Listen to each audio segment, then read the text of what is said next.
In a second. All right, we're going live. I'm going live. Show comments on the stage. We'll do that. Crusader, hello. I'm curious how you sent me a comment before I even went live. But appreciate it. Appreciate it.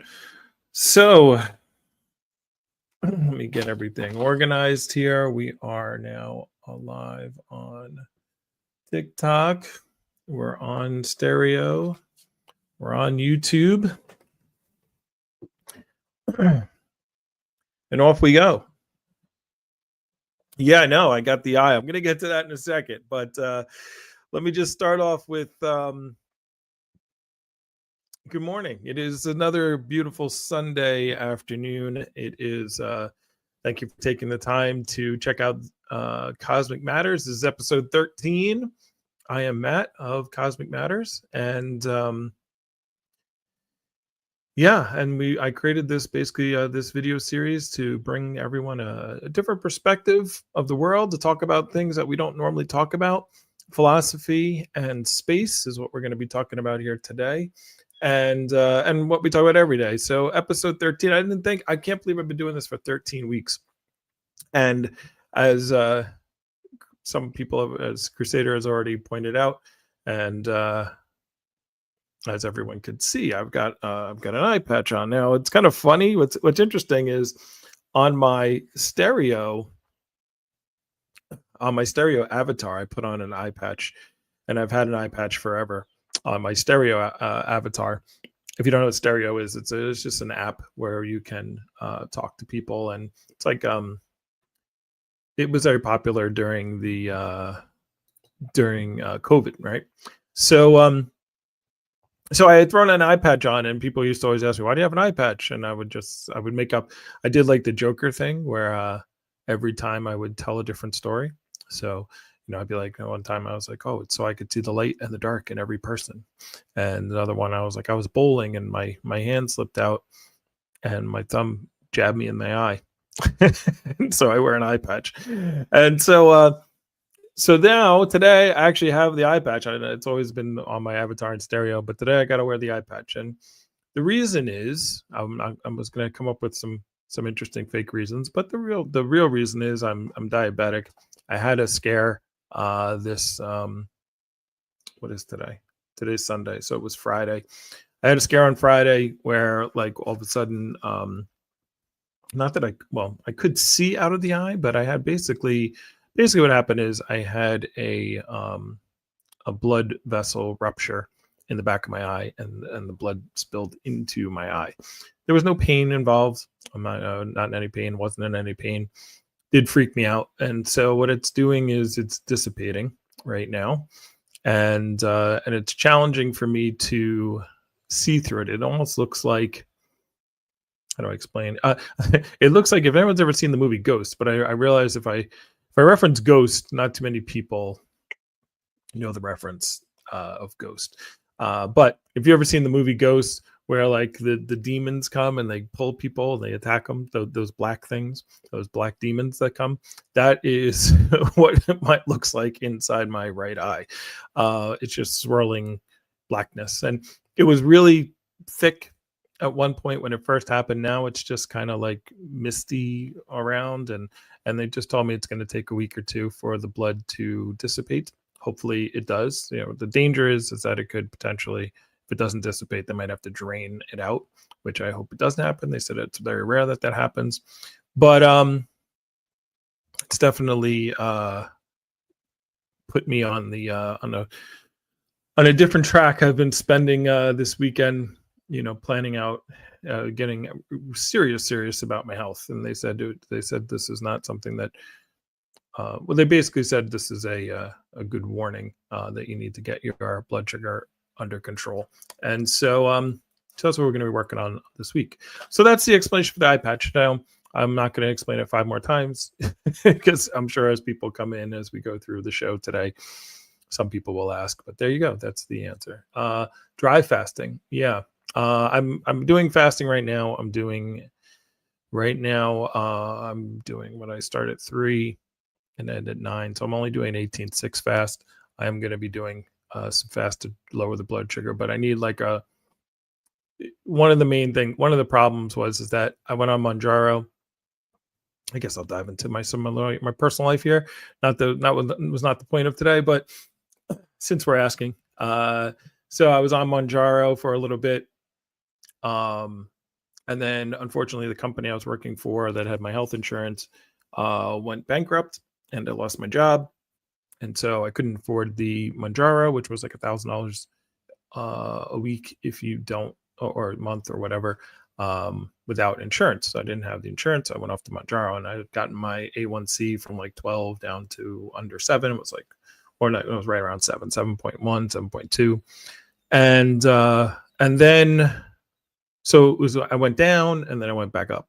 And so basically the doctor said, with the blood sugar, it's, you're creating all these new blood vessels and whatnot, and since they're new, they have a tendency to rupture, and especially if you have high blood sugar. So I got to get back. I got to make enough money to um,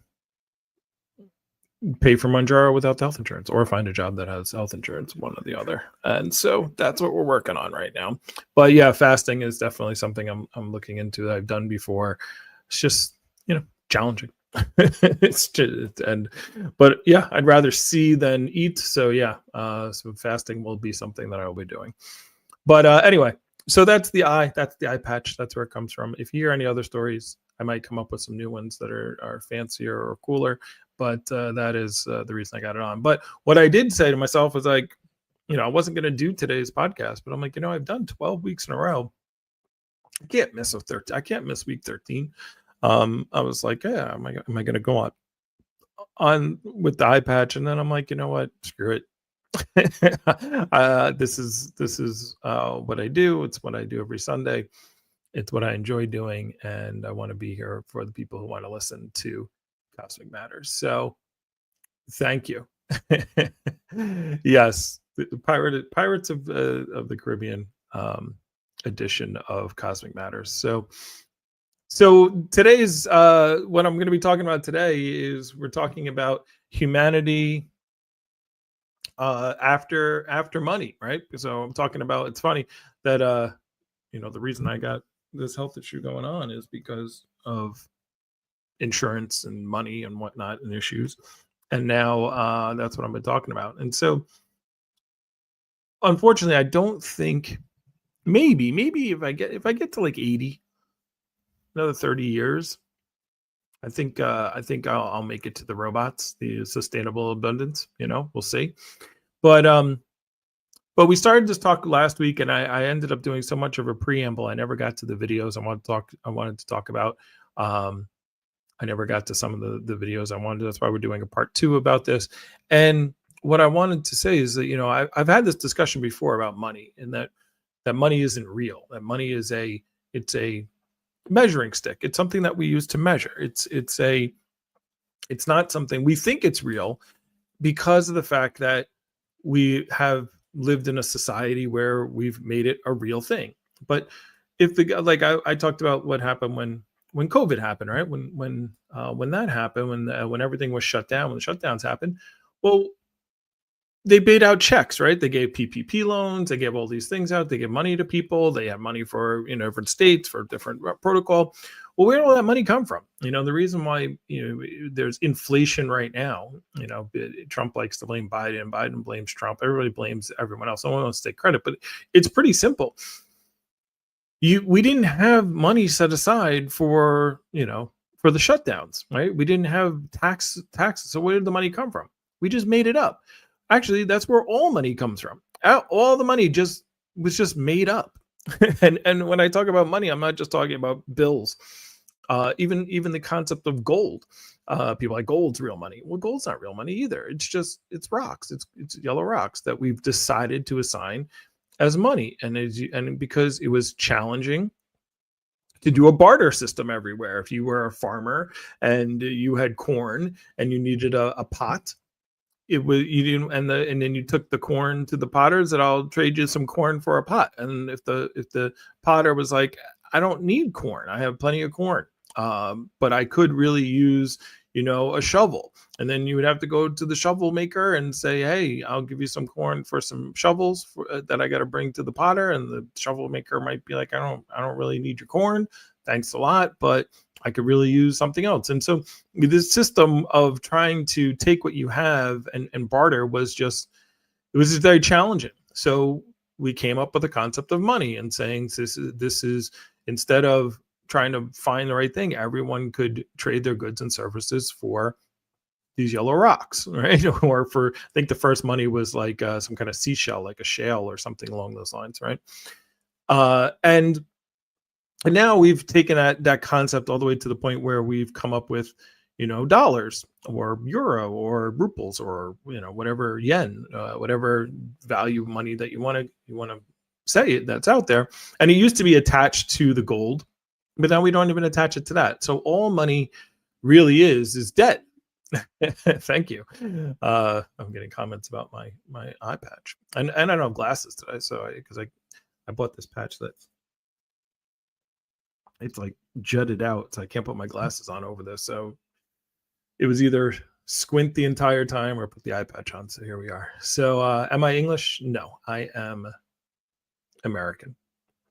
I guess that counts as English. So anyway, where is my live performance is over here. Let me check out my TikTok live, people. Put that over here. There we go. Just to see if we have TikTok people. So anyway, so this concept of money was okay. We take this paper, we attach it to the gold, and then Nixon took us off the gold standard, and so now money is basically just debt. It's all it really is. It's just a concept. It's a measuring of wealth, and just like I think Alan Watts has my favorite definition of wealth. Wealth is resources times time times intelligence. So the point is, you take those three things. That's the real wealth. That's the real thing, right? Whether it's resources or time or intelligence, what things that you can make. This is the wealth, and that's what we measure it in money. We say, well, how valuable is your intelligence, right? So if you're a doctor, we value that intelligence more than if you are a ditch digger, right? You have to have intelligence to be able to do that. And then we also value the time, and then we value the resources. But money is simply, how am I? I'm good. Thank you. Money is simply the tool that we use to measure wealth, right? Just like inches. Inches do not exist. There's no such thing as an inch. It's just a measurement of length. And just like we have any kind of measurement that we have is simply not real.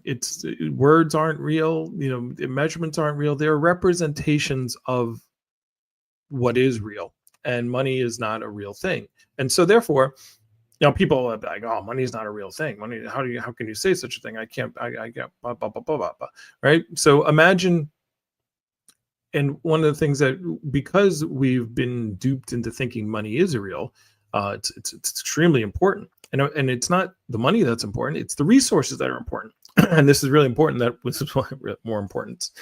Why I'm talking about this, because we're going to talk about humanity after money, because humanity after money only comes if the resources become abundant. All right. I have a degree in economics, and all economics is if you look it up, it's the study of how to disperse or how to dispense or the use of scarce resources. That's what economics is. But if the resources aren't scarce, then you don't need money, right? It's really that simple. We live on a planet where there's air.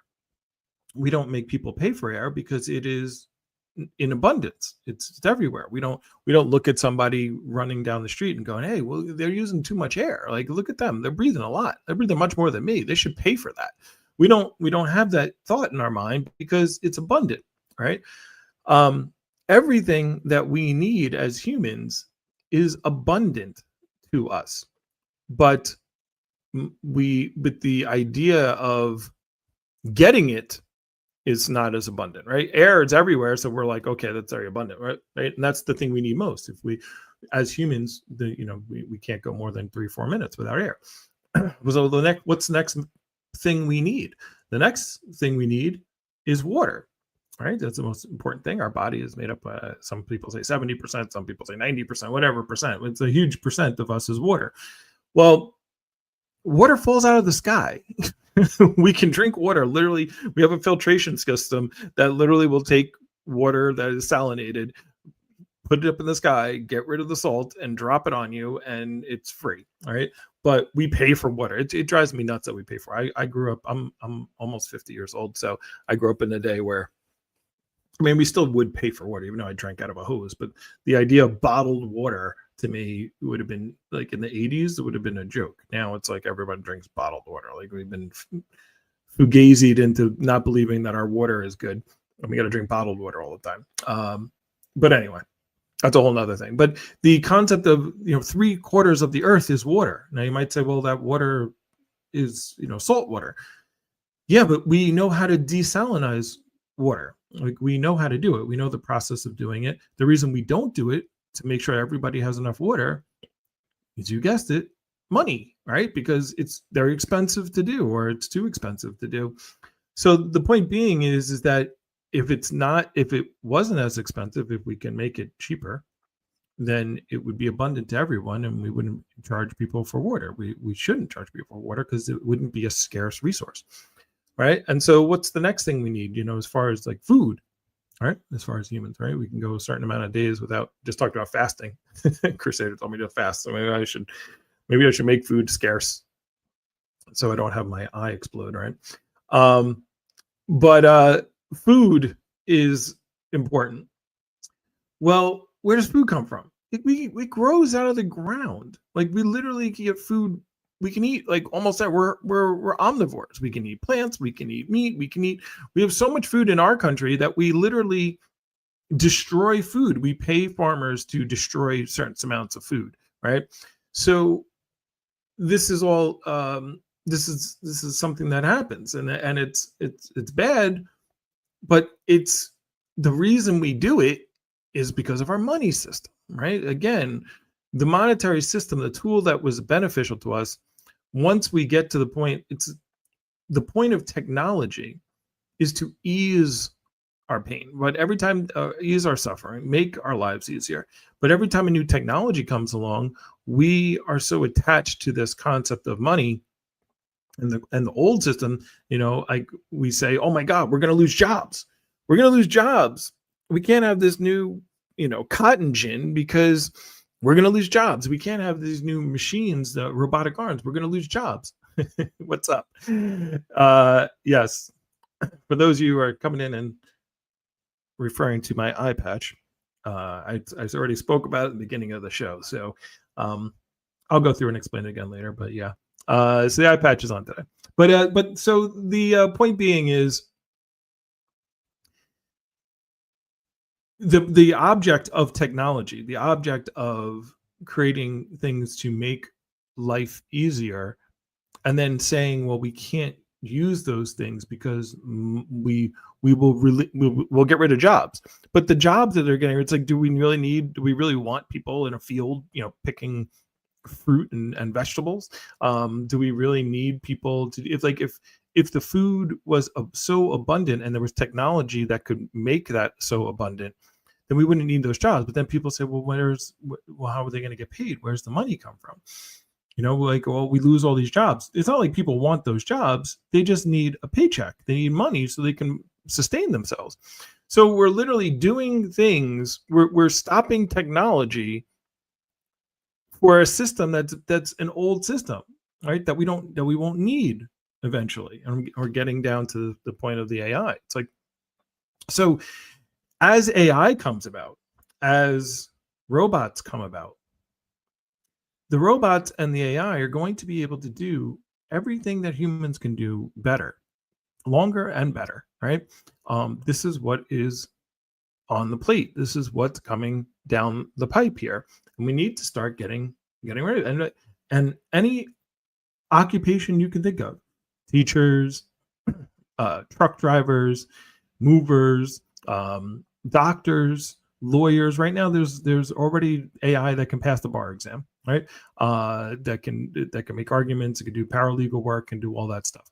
Um, Healthcare, as far as my father passed away because the nurses were he was a big guy and they didn't want to rotate him around. He ended up getting bed sores, right?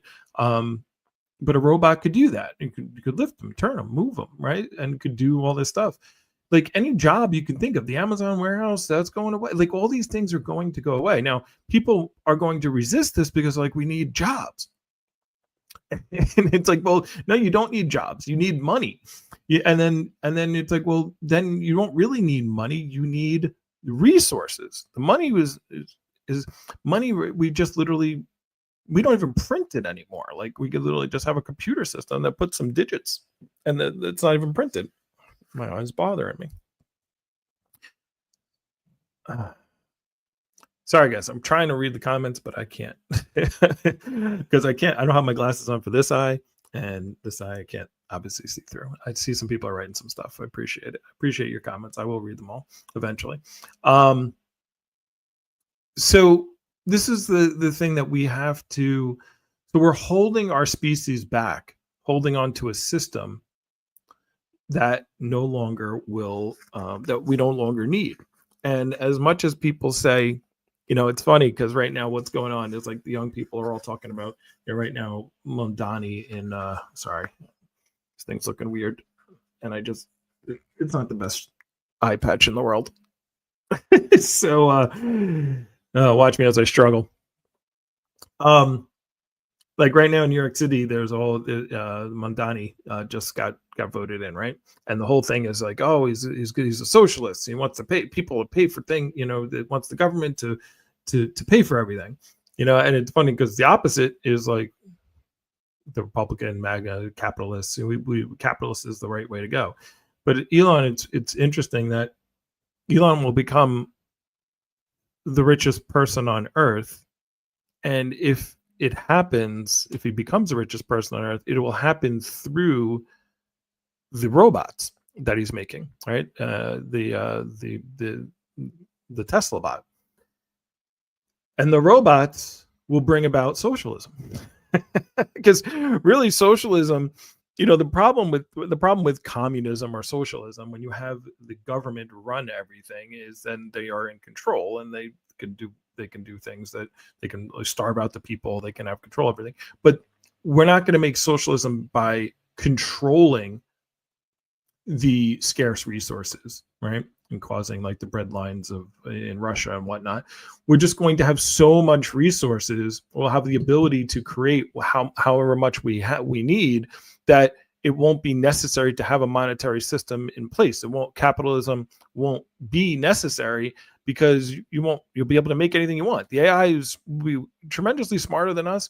And when I've had this conversation before, even before AI and robots came out, and people were like, what about things that are naturally scarce? Okay, so like beachfront property, or I don't know. So there's certain things where like they are going to be scarce. So my thought was, look, you can have a base level, like you can when I'm talking about this, there's going to be a transition, and this is something people need to start talking about. I don't have all the answers, right? I was just explaining to I was showing some people the new AI music, right? They were taking 50 Cent and Eminem songs and Biggie songs from the 90s and turning them into actual soul. AI is changing the music and taking the lyrics and then making it like a soul singer from the 50s, and it's amazing. It's really great stuff. And so I played it for my sister, and she's like, I don't like it. I'm like, you don't like the way it sounds? She's like, no, it sounds too good. I actually talked to a couple people who said the same thing. It sounds too good. I don't like it because it's not real. And I'm like, well, sure, it's real. It's AI just made it. But what my point to her and to other people is, it doesn't matter whether you like it or not, or whether you feel it's good or not. It's coming, and there's no stopping it. The AI is coming. The robots are coming. right? If you're on TikTok right now and following me, there's two people in here. Thank you very much for checking in. This is Cosmic Matters. We do this every Sunday, 10 to 12. I'm probably going to cut it a little short because my eyes are bothering me already. But if you're on TikTok, you'll see that I have Elon's pay package up here, and he has to hit all these milestones, or what they're called tranches, in order to get his payout. And basically, what he wants to get is 12% more of Tesla. And one of the things that he has to do, I think it's number, of course, I made it as small as possible. Whatever, I think it's number 3 or something on there. Is they have to sell 1 million Tesla robots.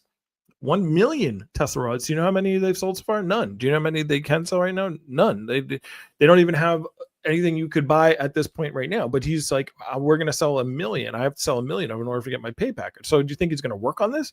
Yeah. And every time Elon's had a pay package like this, where it's incentive based, he's hit it. He's hit it early.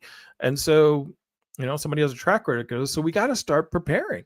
This is what's coming. And the robots are the first thing they're going to take away is like, I always tell people, like, the first thing the robots are going to make are more robots. All the, they're going to get they've gotten the hands down to where they can make they can make the chips. So like their whole NVIDIA, stock that's doing crazy and is like one of the best in the world. What happens when the robots can do that? Then they're not going to need people anymore to do that. As far as, so the robots will be, the first thing they're going to start making is more robots. And what the difference between what Tesla's doing with their robots and what everybody else is doing with other robots, like I have people show me all the time, like my friend Mohammed, Super High Man, always sends me videos of like this company that's making a robot. I think like Xpeng in China has a robot. And what Elon has said many times is that prototypes are easy and production is hard. So like if you take a group of engineers, right? You take a talented group of engineers and you say, let's make a robot. Let's go and make something for what's that thing with the Robot Wars? Is that what it's called? Where they like have the robot that like fights, like the little drones that fight each other. I forgot what that's called. But anyway, I know some people who do that. So if you want to make a humanoid robot and you just said, let's get some people together, let's figure it out. We'll work, day and night, figure it out, blah, blah. You can come out with a robot that can do backflips and dance and do all kinds of stuff. That's just like you can make a car that could do something amazing, or you can because making one of something, how many times have we seen cars? I've seen there's a Instagram woman who is always showing this brand new type of car. There's all this kind of cool stuff in it, blah, blah, blah. But it never gets to production, or when it does get to production, it's much more watered down than what the prototype was. Because the reason is to make one of something is a lot easier than making 100 of it. And then it's also and that's 10 times easier than making 1,000, and then making 100,000, and then making 1 million of them. Because you have to because you can't just make the robot, right, to do one thing or to be fancy and make you can make one robot that can do all that stuff, but it's a difference between making one and having all these people work on it versus making it mass producible so that you can have an assembly line that can put it together, right? The reason why Lamborghinis cost so much is not because of how crazy good the Lamborghini is, but it's because of the fact that it takes so much labor and work to make one, right? They're not mass produced. That's why they cost so much money, because it takes, this many hours to just make the chassis or whatever, right? So Tesla's not trying to make the best robot ever. They're trying to make a robot that they can mass produce. And this is why I invest basically any money that I have left over to invest is why I invested all in Tesla right now, because they have 3 things in place to mass produce robots. The first one is the engineers to make a robot, right? They have all this data, this AI data, and real world data of traveling through the world, because they've been having their robot fleet of cars drive around and take video and give data to the AI to learn how to move about in the real world. They're the only company that has that much data. Secondly, is they have the engineers to do it, the robotics part of it, so they can work on that. Third thing is they have the manufacturing abilities to do this. Like their plan isn't like, let's just make a robot so we can bring it out to the shareholders and get some people to invest some money. No, his pay package he has to make 1 million of them, and then he's talking about making 100 million a year, and then he wants to make up to 1 billion a year, right? He wants to have every person on Earth having at least 2 robots, or for every person on Earth have 2 robots available. Now, it doesn't mean each person's going to own a personal robot. It just means there'll be robots growing food. There'll be robots, driving, unloading trucks. There'll be robots, doing all kinds of stuff in the medical center. There'll be robots in the Amazon warehouse, and when you think about all the things that those robots are going to be able to do, you don't have to. Robots, for example, can do things. I'm going on a tangent, but they can do things that you can change the whole idea of how things are done, right? So, for example, I worked in solar, right? So let's say we have solar, we have robots that can go on roofs and install solar panels, right? Well, we have to be there's all kinds of laws and rules, that OSHA rules of, people have to be harnessed in, they have to do this, they have to do that for safety. The robots don't need all that. If the robot falls off the roof, who cares? Like, it's fine.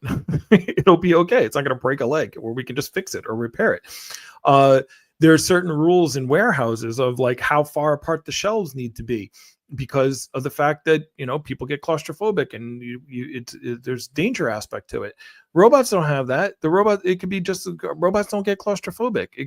You can maximize space because the robots can get things and pack things that humans can't. They'll be better at it. As far as truck driving, you can only drive, or even whether it's truck driving or it's any job, basically, there's a certain amount of time that you can go before you have to rest. Robots don't need that. They don't need rest time. They can just keep going, right? So they don't get tired. They don't get angry. They don't need days off. They don't need holidays. They don't have, eye problems. So these things, so the robots, now you're taking some from a person who can work 40 hours a week to now, it's 168 hours in a week. The robots don't need to sleep. They don't get tired. All they got to do is recharge, and you can and they'll find ways to charge these things even while they're working. You can put a solar thing on it. You can attach it to a power supply, while it's walking around and robot. And by the way, if there's a cord and a different robot trips over the cord, so what? It doesn't matter. They just get up, right? Then they don't get hurt. They don't get pain. They don't have any of that stuff. So I don't really think people understand, what kind of shift that is. And the biggest expense that any company has is people, is their workforce, right? Because you have to hire the person, you have to train the person, you have to pay taxes for the person, you have to double, as an employer, you have to double the taxes, you have to pay the taxes twice. You have and you have all these other things, all the holiday pay and dental insurance and all this other stuff that you gotta pay for, right? That goes along with a human. If you watch one of my favorite shows I used to watch was Restaurant Impossible, right? And he used to teach people how to price their dishes, and he was like, you need a third for food costs, a third for labor, and then a third, I think it was like profit, right? So you make 1/3 of the money, and so labor was like a third of the cost, just as much as the actual food costs were, and even more. I think it was labor and something else. So the point being is, when you eliminate the people, now, by the way, we talk about inflation. Well, now we have massive deflation, because the products can be made by robots. They can be working 20 hours, 20, 23, 24 hours. And one of the things I was on the Tesla kick a second ago. One of the reasons why I heard someone talking about these robots and how they're made, in that why prototypes are one thing and mass production is another, is the robots have to be made to last, right?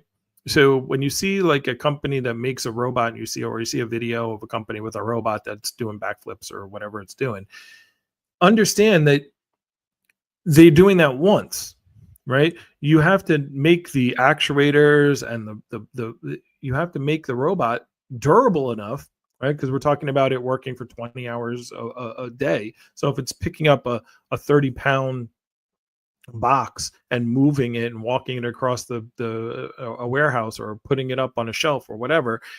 It's not going to do that once. It's got to be able to do that over and over and over and over again. And now we're not talking about doing it for 8 hours a day. We're talking about doing it 20 hours a day, 7 days a week, because robots don't need weekends to rest. And 365 days a year, because they don't need Christmas and holidays off. Right. So when you have that massive, so that's another thing that the robots have to do. They have to be sturdy. Right. So it was actually an interesting thing, because it went from the people who are looking to invest in these robots or invest in this stuff. The first thought was that the AI was going to be a problem, like actually figuring out how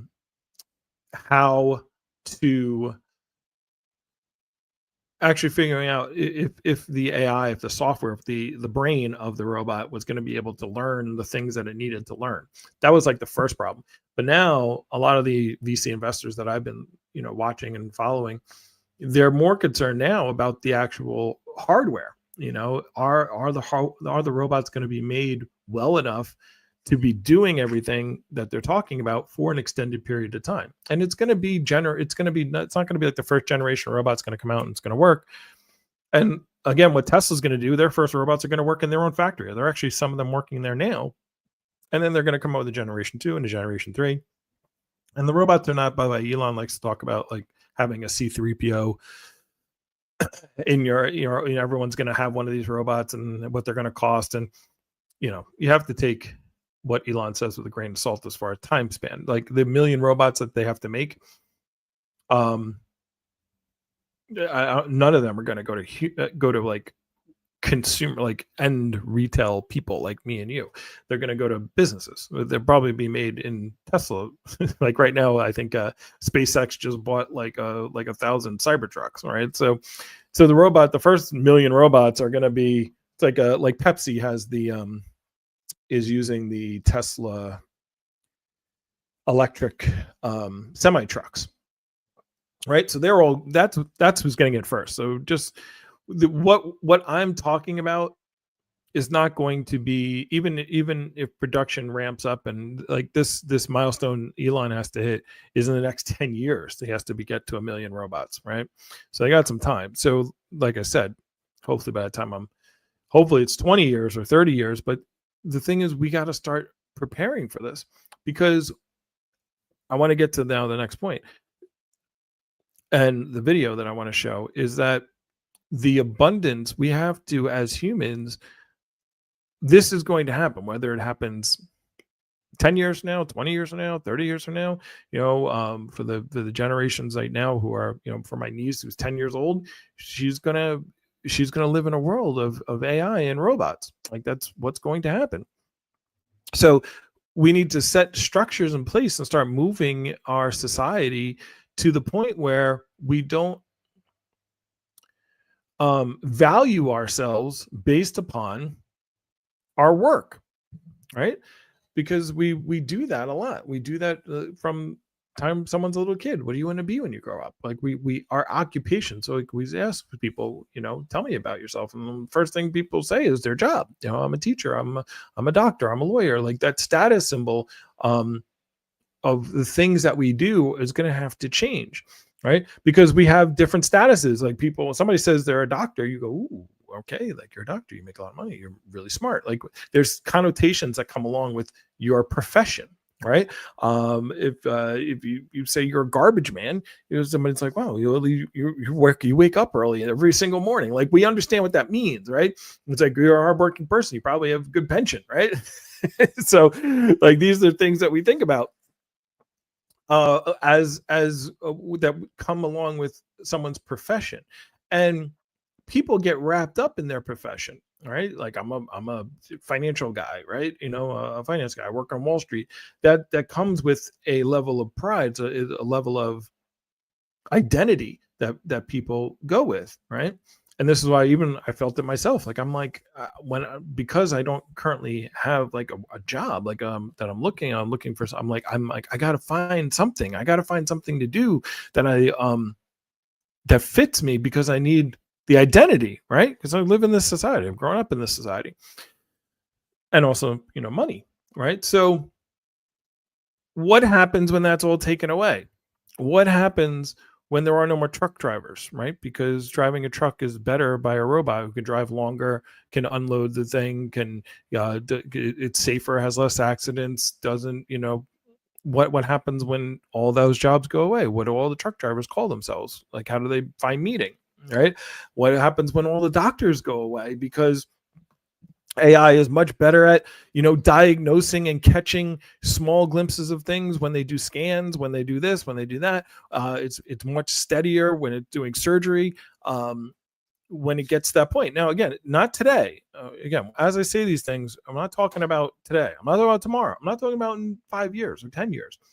But eventually, this is what's going to happen. This is, if you want to predict the future, study the present. Well, this is where we're going. And you could see the trajectory of where AI is gone, where the self-driving cars are gone, where the robotics is going, like where all the money is getting funneled into, as far as the stock market and whatnot. It's like when I was around at the beginning of the internet. At the beginning of the internet, there was an internet bubble and everything crashed because there was nothing. Like, people were just like, pets.com was like a company, and all it was a name, right? It's pets.com.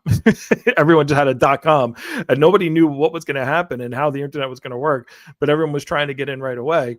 And it took a while before MySpace came around, and Google came around, and then Facebook, and then TikTok now, and YouTube. And it was, where I was using the internet in 1994. I don't think, actually, let's see. When did when did Google start? Let's see. Maybe I should look things up because I can't see. When anybody know off the top of the head when Google was founded? When did Google come out? I'm going to say 2004. 1998. Wow, that's really early. I didn't know that. So all right. So yeah. So but in 1998, Google was not what Google is today, right? There were still like Ask Jeeves and AOL and all these things. So, and there wasn't, and Google didn't have billions of dollars. Actually, let me see. When did it get onto? When did Google get onto the stock market? Go public. Google went public in 2004. All right. Okay. And the company, so it's founded in 1998. It didn't get on the stock exchange until 2004 and become $1 billion company. And so there was a transition. People still learning. This is what's going on right now with AI. People are still learning. I literally, just before I turned this video on, or the camera on, I was watching a video of a guy who was walking around with his cell phone and going up to people in a store. Like, he would take a picture of them, right, in the store, and then he would be like, he would go up to the same person later on and be like, "Is this you?" And they say, "Yeah." And it's like, "Well, we have video of you, stealing stuff or talking to this person." They're like, "What are you talking about?" And then they would show them a video like, "That's you, right?" And they're like, "Yeah, that's me." And then they'd see the person walk and then putting like clothes into their jacket. And he's like, the guy's like, "I don't have anything in my jacket. I can't. What is that?" And literally, they're making AI videos in the store of these people. And they were realistic enough to fool the actual person that they're showing the video to. And so, and that's now. That's like what's going on in 2025. What will it be like in 2035? In 2045? How good will the AI be? So, so my point being is we have to move away from these systems, and hopefully the AI is good, and hopefully we program it to be good, and we program the robots to be good. That's a whole nother thing. I always say, I hope they treat us as pets. I hope because they're going to be able to think much faster than we can, and I hope they give us pet status where they like us so much because we created them that they provide us all the food and water and shelter and things that we need. But construction, by the way, there won't be no more homeless. Like, homeless will be gone. There'll be no more hunger. Hunger will be gone. Because the food, it will be like air. There will be, if you could fast forward, as long as the AI is good. We're going to talk about that. I mean, we might fast forward and we'll be in the Matrix, and the AI does that too, or Terminator 2. But I'm going on the prerequisite that the AI is good, right? Um, if the AI turns out good and sustainable abundance comes about, we're going to be talking. If you went 50 years in the future, we'll be talking to people like who they'll be saying like, "Grandma, what was it like to live in the days where you had to pay for stuff, where you had to buy a house, where you had to like pay for you had to." So if you wanted to have a car, you would have to buy one. Like, so you wouldn't just press a button and then a car would come pick you up and take you somewhere. You literally had to buy it, and then you wait. You had insurance. What is insurance? I don't even understand what that is. What? Explain to us the concept of insurance. Wow, that's crazy. So you had to pay for something that would only kick in if you got an accident. But why were there so many cars? How many people would die? 40,000 people would die, but a year would die driving cars. Why? Why would you do that? That's so weird. That's what it's going to be like in 50 years. And so groceries didn't just show up at the house. You had to actually go. And now, when I say all this stuff, people go, well, no, and people aren't not going to know how to grow food, and we're going to be so reliant on it.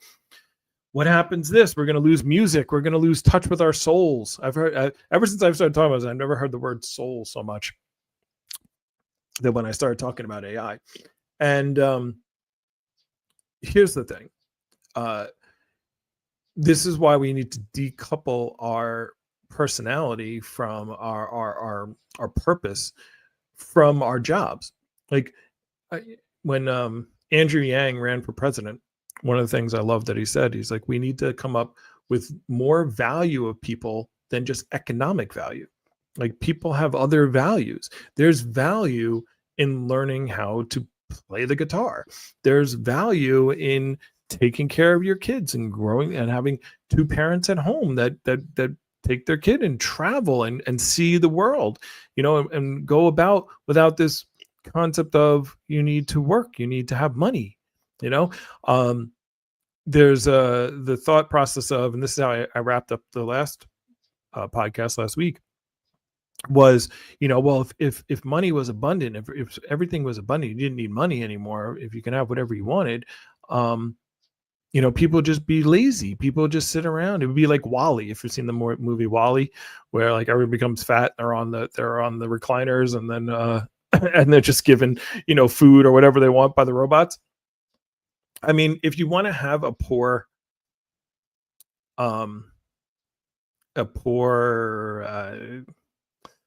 view, I would guess, of humanity, you could say that there would be people who do that. Could it go that way? Sure. But what I found is when people have free time, when they don't have to worry about money. Oh, I would like to see your conversation with Grok about this. Sorry, I'm trying to read some comments that are coming in. But when people have free time and they're freed from their jobs, they don't do nothing.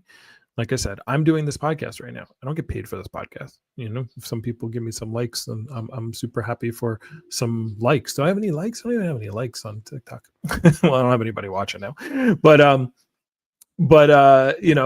I don't do it for money. I do it because I like doing this. I enjoy talking about this stuff. I think it's interesting. I think it's important to share these ideas and concepts, even though I have an eye that looks like. By the way, my eye doesn't look weird. Just so everybody knows, it's just when I look through it, it's cloudy, inky and cloudy. Anyway, this is just better for me to see. Just in case people thought I didn't have an eye anymore. But what was I saying? But yeah, this podcast, like I play volleyball. I have 2 volleyball leagues that I do in the summertime, and I'm very serious about them. And I do them. I love playing. I enjoy my teammates extremely, and whatnot. And I love playing, but I have no dreams of becoming a professional. I don't even know what a professional volleyball player would be. I'm not going to win tournaments. I'm not going to do anything. I just like to win and play. And so people will do things. And by the way, when I play volleyball, there's like 1 million people playing pickleball. Pickleball is ridiculous. So the concept that people won't do anything and just sit around and be fat and lazy, I don't agree. I don't think that's, do I think there'll be a certain part of the population that will do nothing? Sure. But even if you do, how long can you do nothing? And this is good. Good segue. This brings me to, because there are people who get like this. They're called super rich, right? Like if you think of people who, there are people who make to the point where, like Elon, for example, is so rich because he makes things, but his goal is not to be rich. Like he's not like, oh, like even if he gets this $1 trillion payout, I don't think people really understand. It's not like Elon's getting like Tesla is paying Elon $1 trillion in cash. Basically what the point is with Elon is he has about 12, he owns like 13% of his company. He's afraid that if he doesn't have a majority stock and if he's going to make all these robots, he's seen what happened with OpenAI, where he invested in OpenAI and Sam Altman and them sold it to Microsoft. And he was like, it was supposed to be open, and now it's closed source. Like it's supposed to be open source, so anyone can look at it and see what's going on. And now you closed sourced it and you sold it to Microsoft, one of the evil corporations, right? And so he's like, well, I don't want that to happen with Tesla. I don't want to put all this money in making these robots and making this AI, and the Tesla's taken over by a BlackRock or a Vanguard or by some person who's extremely wealthy and comes in and takes the company, because I don't have enough shares of the company and make decisions on it. So I'm not going to do that. So I want to have at least 25% control of Tesla. That's what's going on now, which means he needs another 12% of the company. And the way his pay structure was set up, if you're looking on Twitter, is that he's got to take Tesla from a $1.5 trillion company to an $8.5 trillion company, and he's got to sell 20 million cars, and he's got to make a million robots. Like he has to do all these things. He can't just do like some of them. And if he doesn't do all of them, he gets nothing. He doesn't get paid at all. So he's pretty motivated to do this stuff. So the point being is, but who does that? No one else is taking a pay program like that. And the reason he's taking that pay program is because that's what he really wants. It's not like he wants money. Like he's got so much money right now. If he wanted to just sell his shares in Tesla and just be a rich dude and do nothing, he could do that.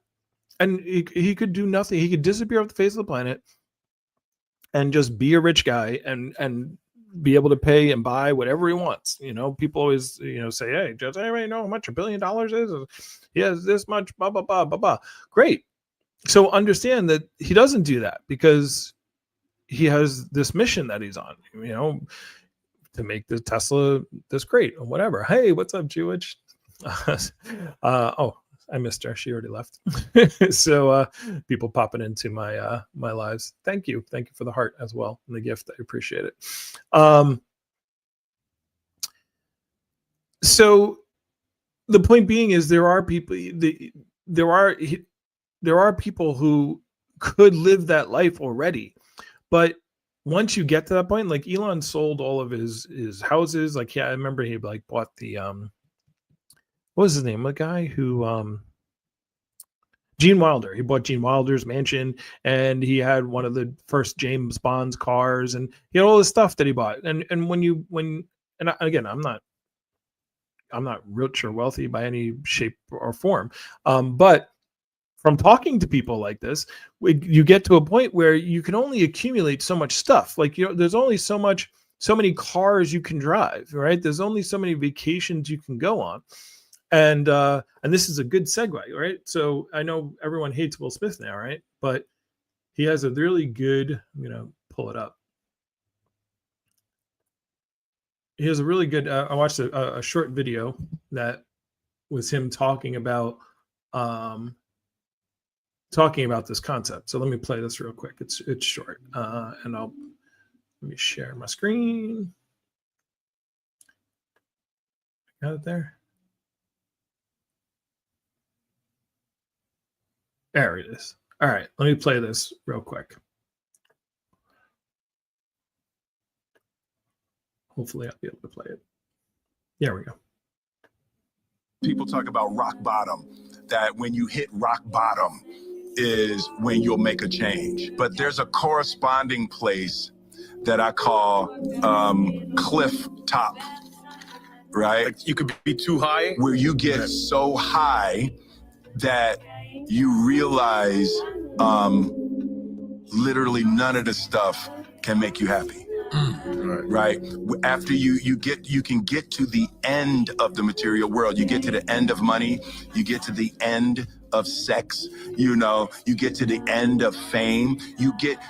You have so much, and then you like go off of a cliff into the same kind of abyss that you'd be scared of slipping into at rock bottom. Right, where life loses all of its ability to sustain and please you. Right. And then the only thing that's left, the same thing at rock bottom, the only thing that's left at cliff top is you have to find what you're actually looking for, and what you're actually looking for is you. What you're actually looking for is you, right? So this is what's going to happen to everyone. Right now, by the way, I'm playing Will Smith doing it because is there anybody? I mean, there's very few people who have more money than Will Smith, who have more fame than Will Smith. You're talking about sexy guy of sex. Like, why do people like Robin Williams and who was the Nirvana guy? Why do people who have what we think is everything, all of a sudden? Hey, what's up, Muhammad? I sent you a link if you want to come up, but you can stay in the chat if you wish. But why does there people who get to that point where everything that people who don't see, like we think we want these things until we get them, and then when we get them, then we're like, oh, this happens with people all the time. It happens with little kids. They want a new toy, and they beg their parents, and I just want this toy. And if I get this toy, I'm going to be so happy. And that's all I need is the toy. And then, Christmas comes or their birthday comes, and they get them the toy. And what happens? They play with the toy for a little while, and then, now they want something else. I mean, new toy, right? So it's like, what about this thing that you wanted so badly a month ago? You used it for a month. You played this game for a little while, and now you don't. Now it's not interesting anymore. So if your identity is wrapped up in, if your identity is wrapped up in the material thing or whatever it is that we're searching for, what happens when you finally get it? Right? When you get it, then you're like, okay, well, what else is there? And that's where we have to, as a society, figure out, because we are going to get to the point where all the things we think we want are going to be taken care of, right? There will be no more homeless. There will be no more hungry. There will be no more, societal clashes between the haves and the have-nots. There might be on a different level, right? There might be on a level of trying to control, but I think even the AI will take that away, because it will figure it out. Some humans like, I'm gonna go and get in nuclear. Like, the thing is, do we want? It's. I say these things, and I don't have answers, but is it any better having a human in charge who has emotions and his feelings and could be like, all right, well, I'm just going to, press this button and we're going to declare war and send out nuclear bombs, or having AI in charge and saying, no, we're not going to let you do that. There's certain things you're not going to be able to do, and we'll give you everything that you want, but there's certain things we're not going to let you blow up the earth or kill yourselves or create crimes and all that kind of stuff. So there's a whole level of, like, as I'm saying this, I can hear the arguments. I can hear Muhammad in my head saying, well, what about this? What about that? This goes evil and that goes bad. And you can always find, I don't know how it's going to work. This is the reason why we need to have these discussions. And the first thing is people have to accept that this is what's going to happen. I'm trying to see what it says there. If you understand it, you can let me know either way. Oh, it must be about them. Before I show you the Grok conversation, you should read my little writing. All right. I'll try to read that later. I'm sorry. I'm having trouble reading because this eye, even though it's clear, I can't see without my glasses. So it's very hard for me to read. But anyway, let me get to, so let me remove that. I want to get to this talk before I go. We're only an hour in, so we good. We got plenty of time. So Elon was on Joe Rogan, and he talked about the oncoming AI and all this stuff. And then Joe Rogan had on another guest. Hey, Soup is coming up. Where are you? Soup, you're here. Even though I see old me without the eye patch. Now at least I can tell the difference between me and old me. Hey, You there? can you hear me? Yeah, we can hear you. How's it going? It's going great. I was just about to jump into this, which actually would be, I'd like to get your commentary on it as well. About to play this Joe Rogan clip of him, and I think his name's Feinstein. Brett, I can't read it. Feinstein talking about his conversation with Elon. Mm-hmm. So I'm gonna play it a little bit, and then we'll chit chat about it. Pull it up. Let me know if you can hear it when I play it. Oh, hold on. I'll start from the beginning. The Joe Rogan Experience. The projection that you're telling me Elon has made about high income for everybody is a little bit like another version of that. You can hear it okay, right? Oh, yeah, I hear it real good. All right, good, perfect. Right? It's like, okay, well, sex became relatively easy to access as a result of reliable birth control plus abortion. And then now wealth, the ability, purchasing power is going to become trivial as a result of AI. I don't know if that's likely, but let's say that Elon is right about that.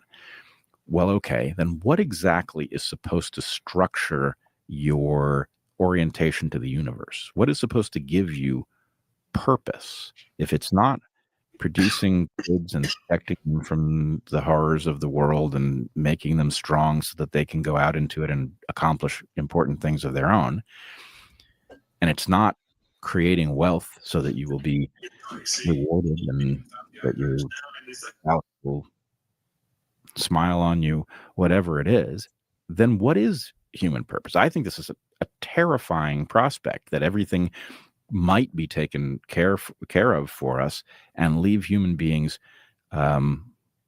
listless. Sure. So I'm gonna pause it there. You have any thoughts on that? I have mine, but right where he is right now. Good. I'm still trying to. Yeah, I still need to hear a little more, but I think I know where you're going with it. Well, I'll just say my first thing is this is the whole point of why I'm talking about this, why I'm doing a two-parter on this, is because you weren't here before. I don't know when you jumped in to start listening, but I was saying, like, this is what's coming. And the best thing we should be doing now, whether that it comes in 10, 20, 30, 40, 50, 100 years, it's going to be here. One of the things I heard Elon, one of the reasons I got involved with Elon's companies in the first place, way back in like 2013, which is crazy for me to say way back in 2013. That's nuts. But one of the things I heard him say was, he's like, eventually we're going to run out of fossil fuels. He's like, now, whether that happens in 5 years or 20 years or 80 years or 100, we're going to run out of fossil fuels eventually. So we can't switch all of our infrastructure over when that actually happens. We can't wait till it happens. So, like, why don't we start doing it now? Why don't we start switching things over to renewable energy now? Because we know it's going to be a problem at some point in the future. And the best time to get started is today. And I was like, that makes sense. Even if you don't believe in climate change or humans creating climate change or whatever you don't believe in, you've got to understand that at least at some point in the future, whatever time frame that is, humanity is going to run out of fossil fuels. So I take that same philosophy with AI and robotics. Like, I don't know when it's going to happen, but it's going to happen. So we might as well have these discussions now and start moving ourselves in the direction of, now, are we going to actually do that? No, because humans are reactive as opposed to proactive. And we'd have a lot of things fixed if we actually looked into the future and stopped worrying about today. But the point being is we should. So that's why I'm having the discussion. Or if people like you would get into politics, but they don't. Like if Neil deGrasse Tyson was a politician, I would love to live in the district, city, or state that he was over. Yeah, see, the issue is, I think I was actually listening. I think it was Joe Rogan too. Again, I was on it where he was talking about like people who get into the politics the way they are currently. It's so hard because the first thing you need is money. Yeah, you gotta have money. Yeah, and to get the money, we've talked about this 100 times. You've heard me say it 100 times. Is that we separated church and state originally from America, but in America too, we're going to need to separate corporation and state. And you're trying to get taken out, trying to get, what I'm saying, because look, a lot of people don't think about the fact that Caesar, right? Let me make sure. Mm-hmm. So Caesar, before he was unalived, one of the last things that he did was he made interest illegal in all of Rome. So all of the senators that were in bed with the bankers, they had to take them out.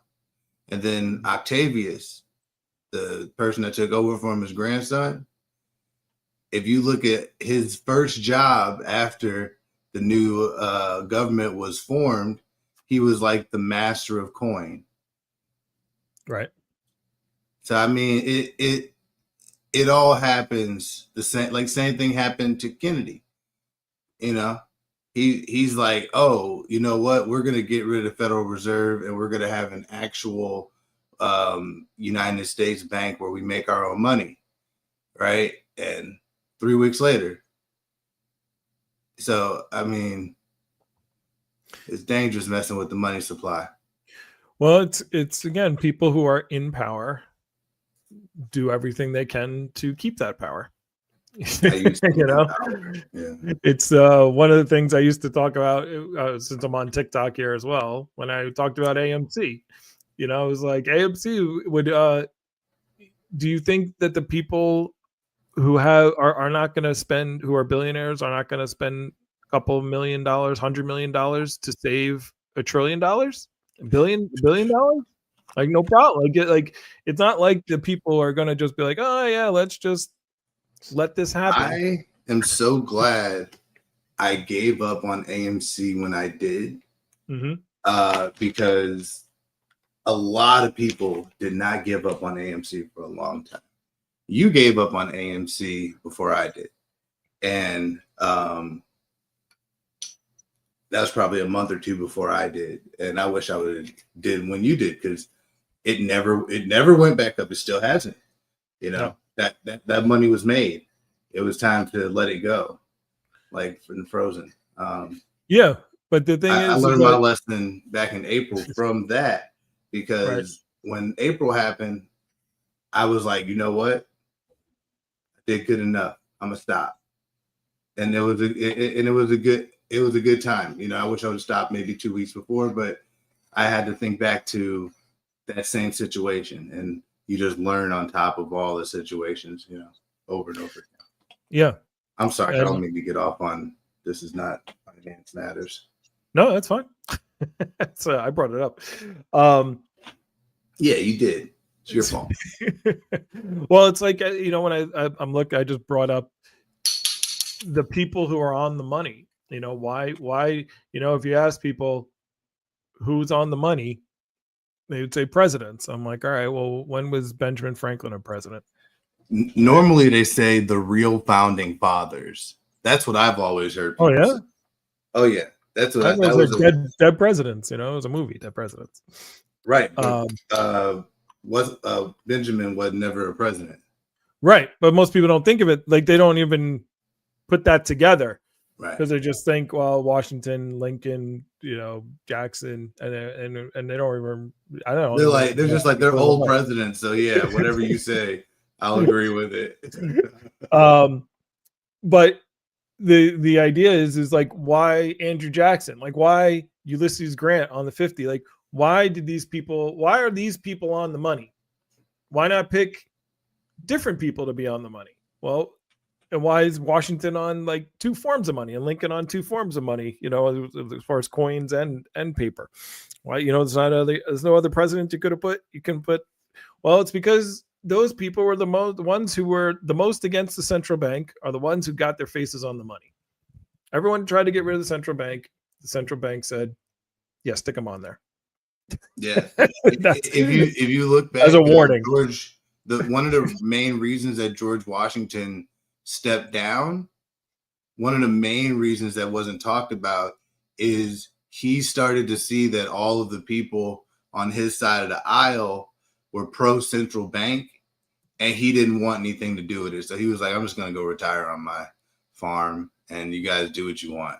You know, I told you, right. I thought it was a bad idea. George Washington said a lot of things that he thought was bad. Like, I think he was no political parties was one of his major. Oh man, we really need to go with that. It should be illegal to have a political party. Like, you know, you can have your own ideas, but the parties, they take away the freedoms of the people. Yeah. So, so the point being is, I don't think we'll ever break that unless sustainable abundance comes around, unless we get to the point where economics and money aren't necessary anymore. And people aren't going to give up that control. This is why, and I'm sure there's people who have different opinions of this, but I'll say my opinion and what Elon said. Whether you believe him or not is everyone's own opinion. But you know, Elon was basically like, I'm not getting anywhere in the government. It's such a broken system that the only way I can fix the system is I have a better chance of fixing it by making the robots and the AI than doing what I was trying to do involved in government. And I think he took enough. I think enough Teslas got burned where he realized this isn't. You know, I got what I needed out of it, whatever you want to, you know, as far as that goes. But he was banging his head up against a brick wall, and so. And I think the tweet was like, why am I on the beach making like a sandcastle or something when there's like a tidal wave that's coming in? And so like Doge and all the things that you're trying to cut, like you could cut all you want. It wasn't going to change the system. The system is not going to change anytime soon. So the only way to change it is be radical, like present something that's completely different, which is everyone losing their jobs. And it's going to be a tough transition, but I think the other side of it, everybody's going to lose their jobs. Everyone. Yeah, no jobs. But I don't think it's going to be all at once. I think no, definitely not. In the beginning, it's going to be like 10% unemployment. And then like 10 years is going to be 20%. Then in another 10 years, it'll be like 50%. And then in like a generation or two, we'll be down to 10% of people working. They'll all be engineers. They'll all be focused on one goal, which is creating more colonies past Mars. And because the colonies on Mars are going to be starting and are taking off, they should be at least starting by then. And then Star Trek Next Generation happens. That's what we get. That's what we get.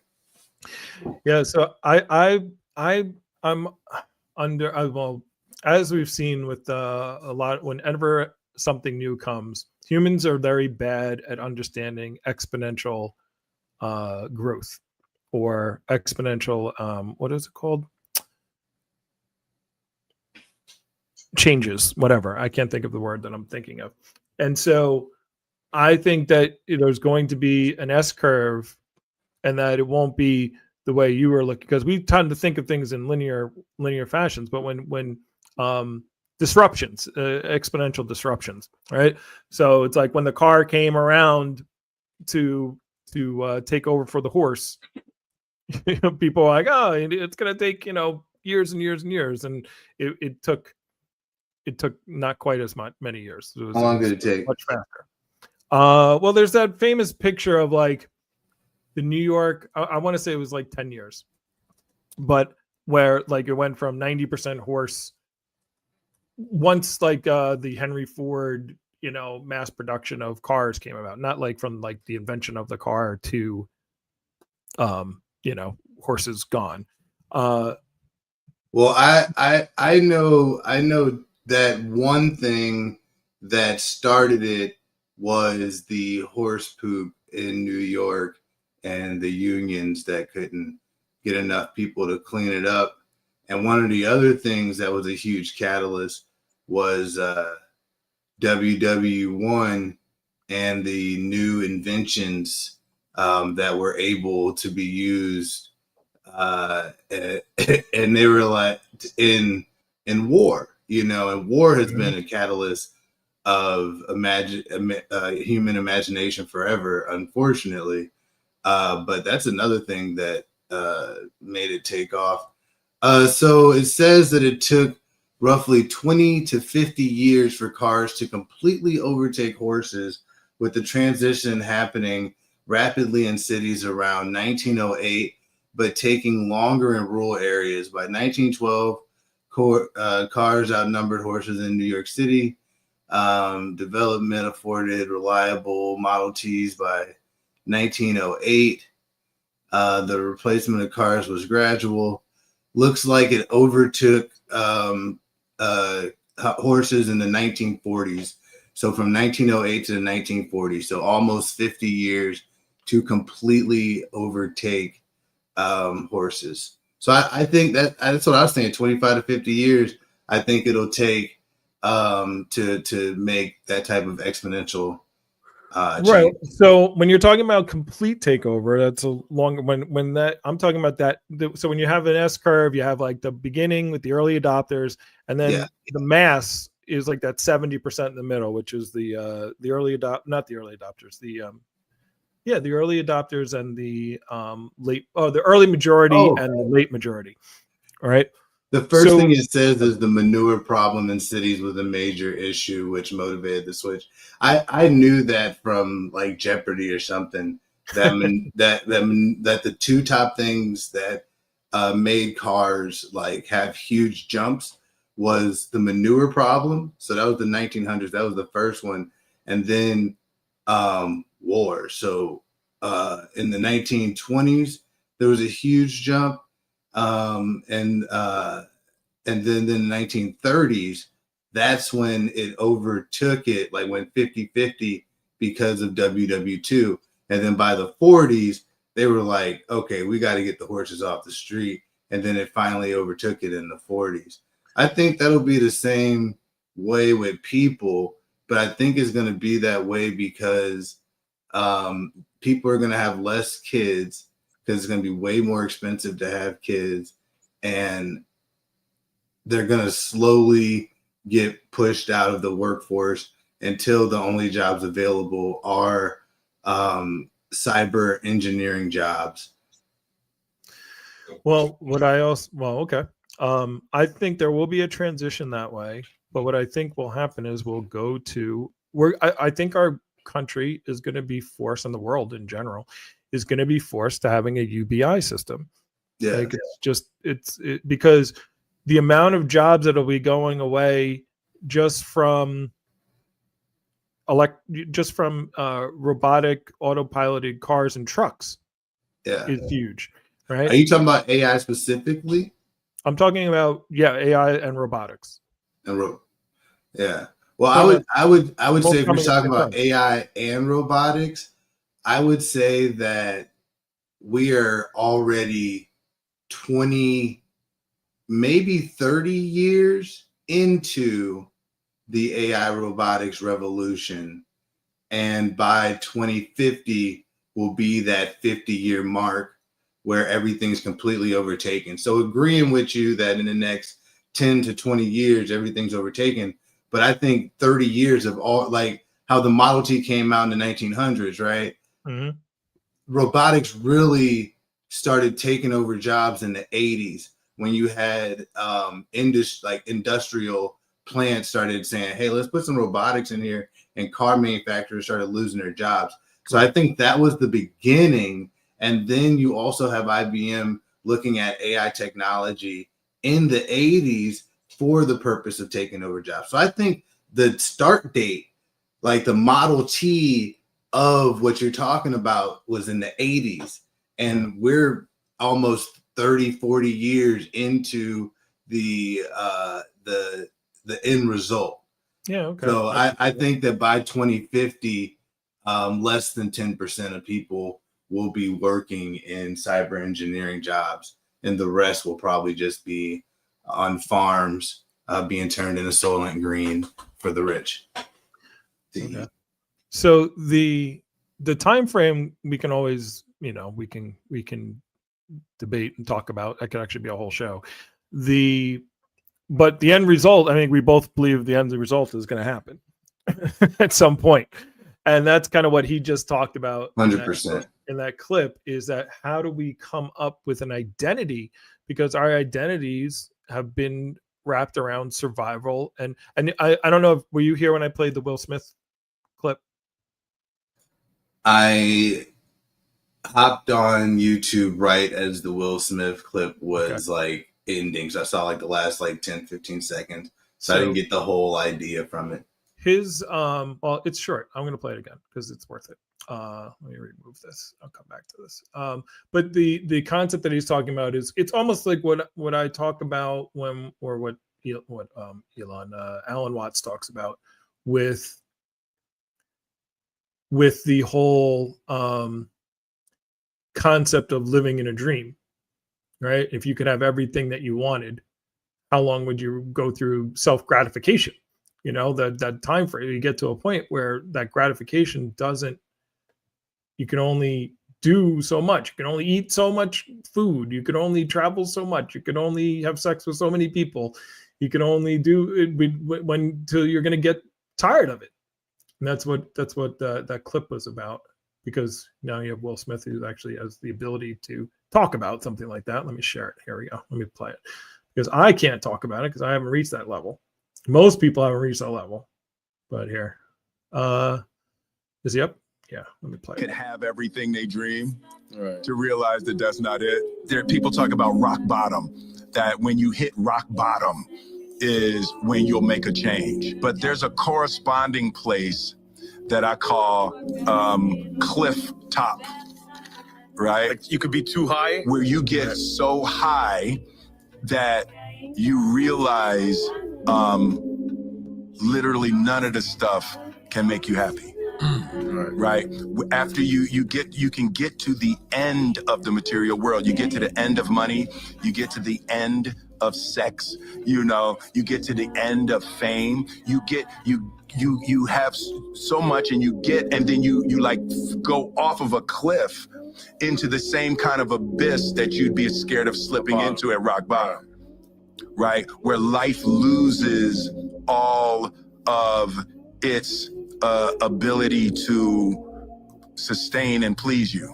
Right. And then the only thing that's left, the same thing at rock bottom, the only thing that's left at cliff top is you have to find what you're actually looking for, and what you're actually looking for is you.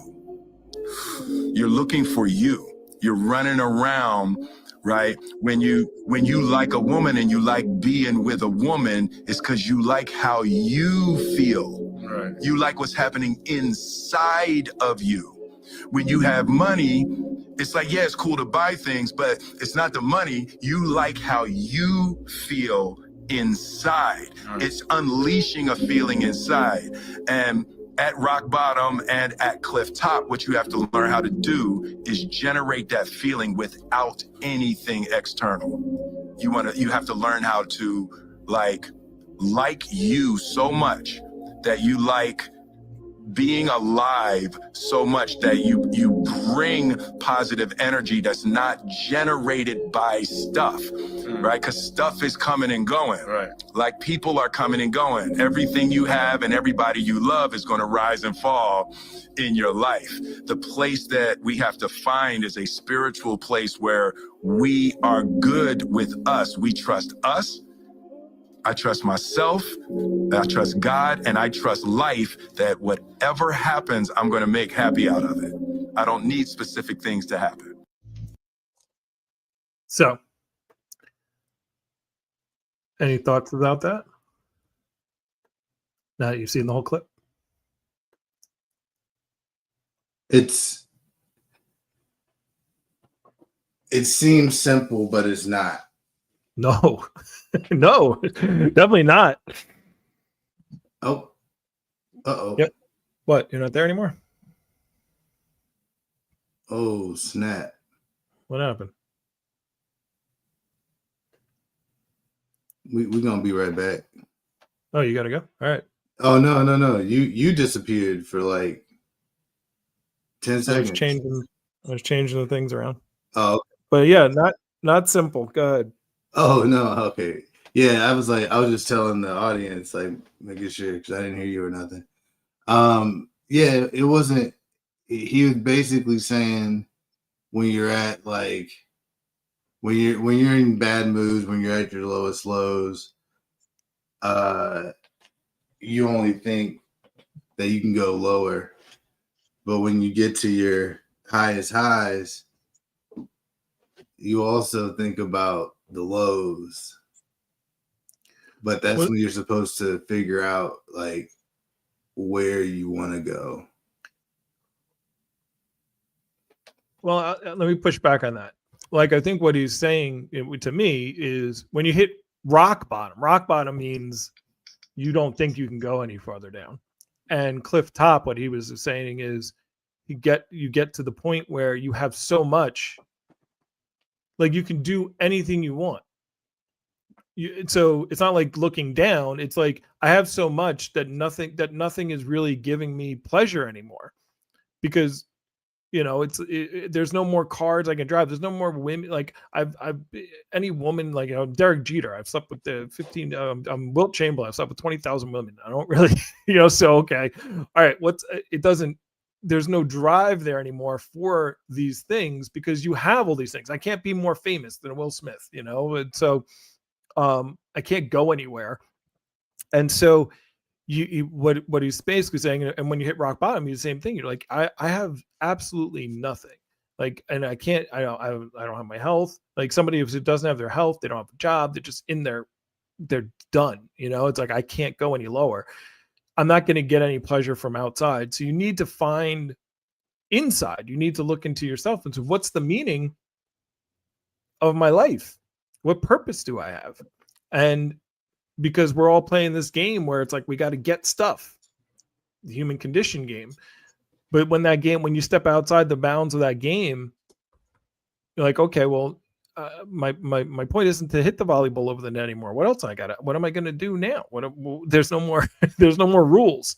The rules that I thought were in play, the rules that I thought were in play aren't in play. And what I think that the thing that Will Smith was going through is what's going to happen to, because that happens to how many people get there. You think of, I don't know if you've seen like, what's his name? Drew Carey. Yeah. Drew Carey, right? Like what he's like now, like he's got the long beard and he says all this kind of stuff. He's very Buddhist kind of like, and he doesn't want to do any more movies. And he says he's talked about the same thing. Like he got to this point where he had everything he wanted, and now it's like, well, what do I do now? What's the purpose of me being here anymore? And man, that's unfortunate. That's unfortunate. Well, it's unfortunate, but it's what now let's take that feeling Mhm. and not just give it to the super rich and the super famous, but give it to majority of the population. Give it to 80% of the population, because food's taken care of, hunger's taken care of. You can do whatever you want. You know, the shelter, you don't have to work for your house. You just, people need, they lose that purpose. It's like we need, because we've been telling kids from like the time they could talk, what are you going to be when you grow up? That's your purpose. Hey, who are you? Hey, nice to meet you. My name's Jim. Hey, what do you do for a living? I'm a doctor. I'm an accountant. I'm a this. I'm a truck driver. I'm a blah, blah, blah, blah, blah. Right. And so what is your purpose after that?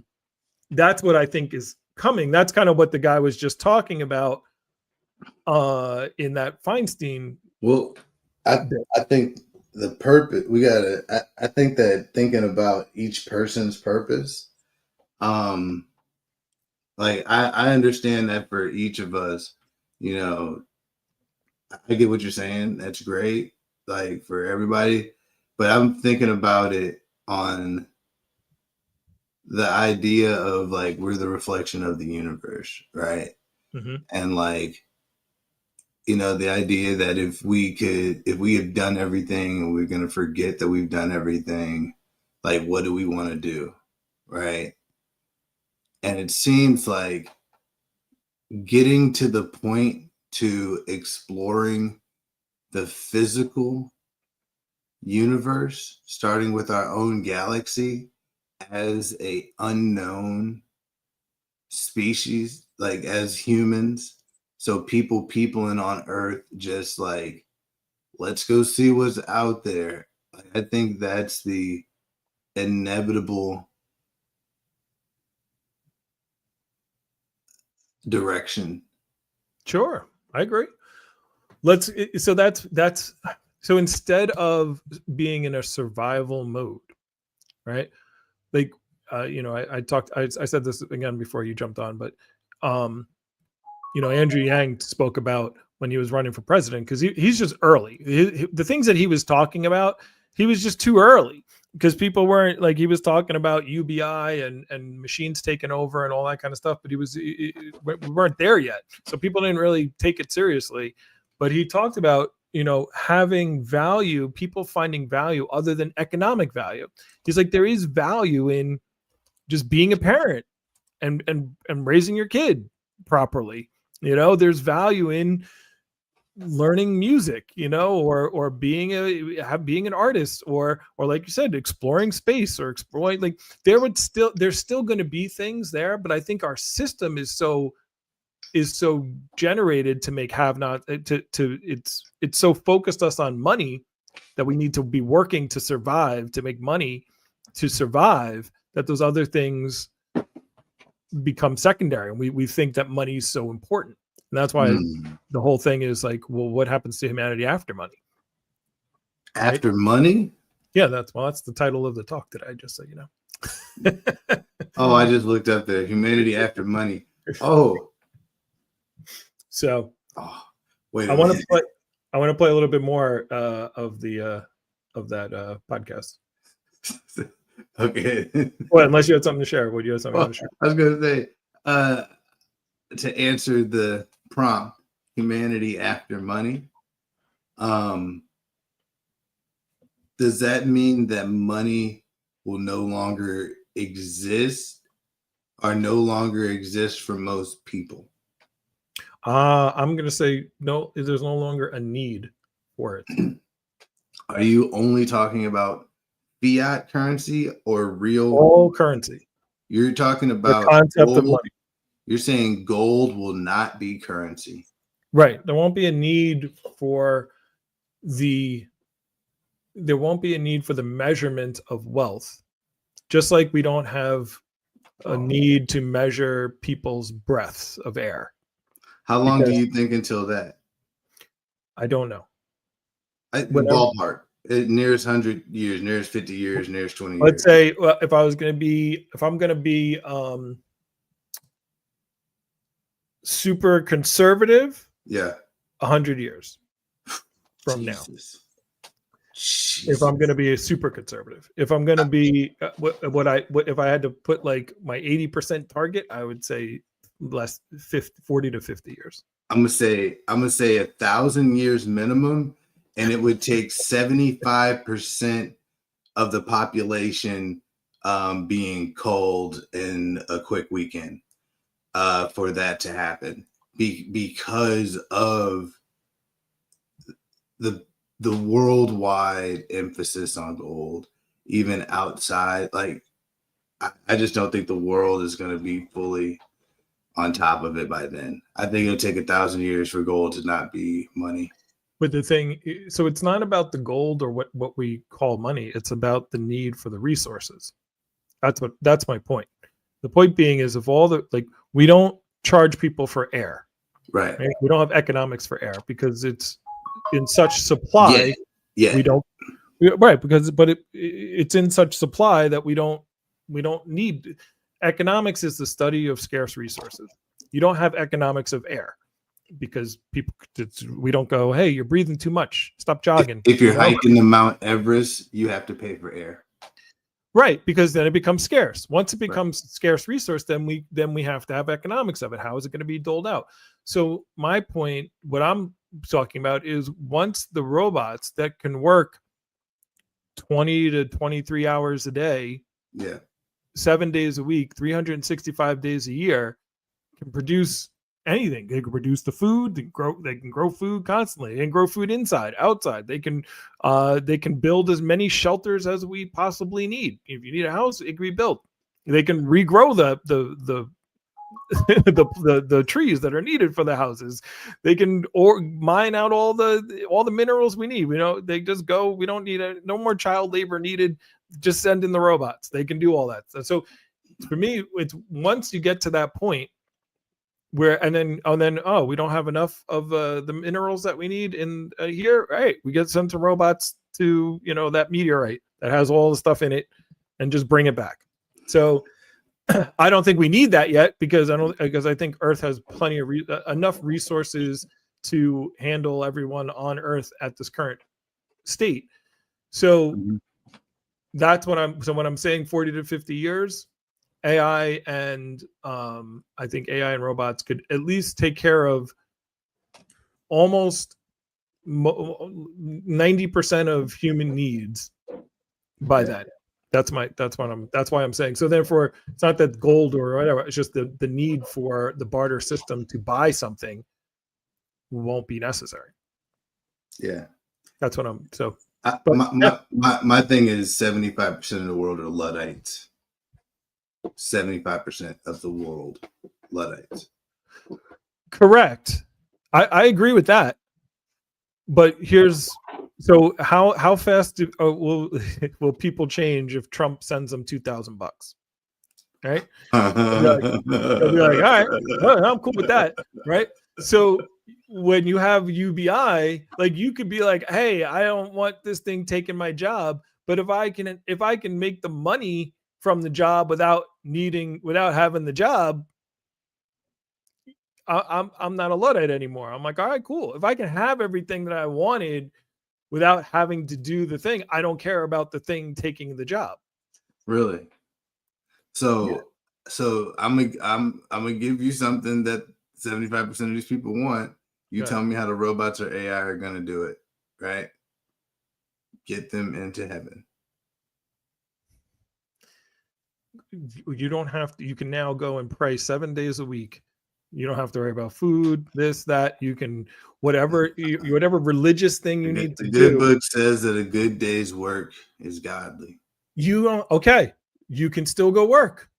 Okay. So like the idea. If I'm gonna work, I need to get paid for my work. No, and you don't. I go play volleyball. I practice. I do all that stuff. No one pays me. My sister loves gardening. She's gardening every day, making food that she don't need to. She can go to the grocery store and get it, but she loves gardening. Like, the idea of the robots 48 hours stopping you from having to do anything, you would have to come up with the purpose of what you want to do. You could learn the guitar, you could you can learn anything you wanted. You don't need to do this. Yeah. You could just find your own purpose without without that. And some people would go explore the ocean, and some people would go explore space, and some people would just become good guitarists and play volleyball. Some people would still stay in the medical field. Like there's still things.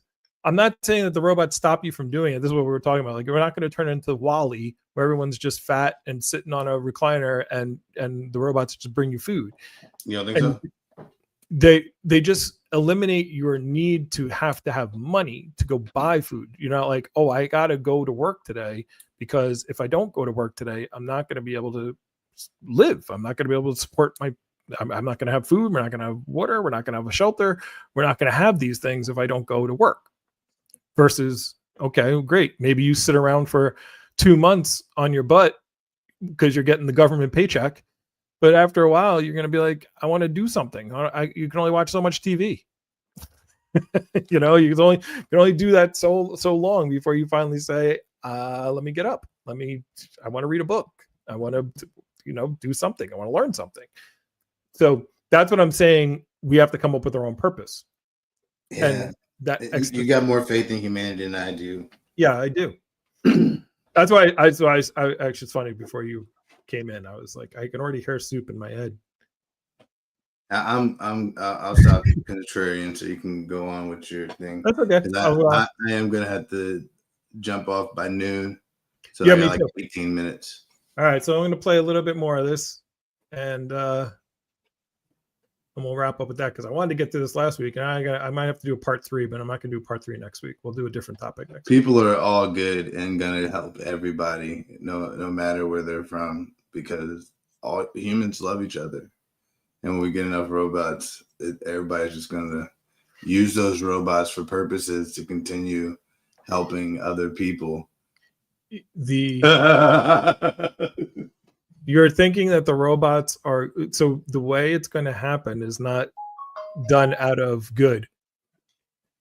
Yes, you did miss the part about my eye patch.